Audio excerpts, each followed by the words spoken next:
আপনারা অনেকেই জানেন যে আমার একটা ছেলে সাঁতার না জানার কারণে সে পানিতে পড়ে মারা গিয়েছে। আমি আমার ছেলেকে সাঁতার শিখাবো বলে অবহেলা করে শিখাইনি, বিধায় সে মারা গেছে। তো আমার ছোটো মেয়ে আয়েশাকে নিয়ত করেছি যেভাবে হোক সাঁতার শিখাবো।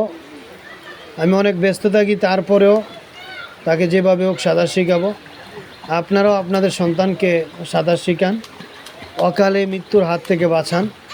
বাংলাদেশে প্রায় 1000-এর অধিক প্রতি বছর বাচ্চা শুধুমাত্র পানিতে পড়ে মারা যাচ্ছে। কাজে আপনার শিশুকে সাঁতার শেখানো আমি মনে করি খুব বেশি জরুরি।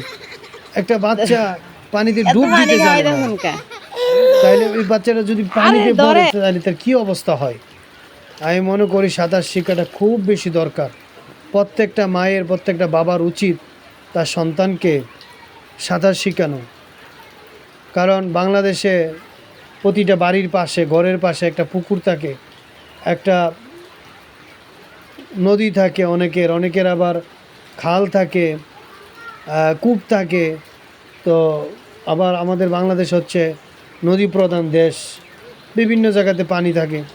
তো কাজেই আপনার সন্তানকে সাঁতার শিখান, অকালে মৃত্যুর হাত থেকে বাঁচান। অন্যান্য শিক্ষার পাশাপাশি সন্তানকে সাঁতার শেখানো অনেক বেশি জরুরি। তো সকলে ভালো থাকবেন, সুস্থ থাকবেন, সকলের দীর্ঘায়ু কামনা করি, সকলের পরিবারের সুখ শান্তি কামনা করি। সকলকে আল্লাহ তাআলা বিপদমুক্ত রাখত সে প্রত্যাশা করি। সকলে ভালো থাকবেন। আসসালামু আলাইকুম ওয়া রাহমাতুল্লাহি ওয়া বারাকাতুহু।